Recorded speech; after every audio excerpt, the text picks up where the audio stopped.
Hello. Good morning అందరికీ. ముందుగా happy Sunday. Sunday special ఏం చేస్తున్నారు మీ ఇంట్లో?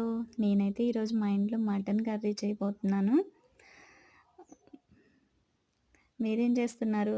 నాకు కామెంట్ బాక్స్‌లో కామెంట్ చేయండి. మీ స్పెషల్ ఏంటి అనేది. ఆనియన్స్ వేసేసాను. ఇంకా కొన్ని దాంట్లో ఈ స్పైసీస్ యాడ్ చేశాను. ఇంకా అల్లం వెల్లుల్లి పేస్ట్ వేశాను.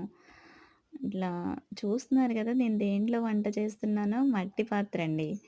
ఎందుకో తెలుసా? ఈ మధ్య కాలంలో అందరూ హెల్త్ కాన్షియస్‌గా ఉండాలి అని చెప్పేసి అల్యూమినియం బౌల్స్ కానీ, ఇంకా నాన్ స్టిక్‌వి గానీ వాడట్లేదు.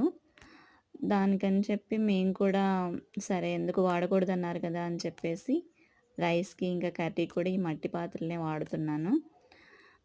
ఈరోజు మా వారైతే ఒక హాఫ్ కిలో మటన్ తీసుకొచ్చారు. దాన్ని వండుదామని చెప్పి చేస్తున్నాను. చూసారు కదా! అన్నీ వేసేసాను ఆల్మోస్ట్.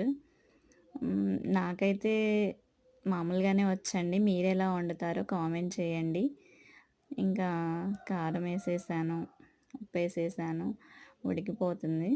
ఆల్మోస్ట్ అయిపోవచ్చింది. ఫైనల్ స్టేజ్‌కైతే వచ్చేసింది. ఇంక మసాలా ఏసాను. దాని తర్వాత కొంచెం కొత్తిమీర చల్లేసి దించేసుకోవడమే. నా వీడియో నచ్చితే, ఇంకా నా కర్రీ మీకు నచ్చినట్లయితే కామెంట్ చేయండి, లైక్ చేయండి, షేర్ చేయండి. కానీ ఫైనల్‌గా ఎళ్ళే ముందు సబ్స్క్రైబ్ చేసుకోండి. ఒక చిన్న లైక్ ఇచ్చి వెళ్ళండి. Thank you so much.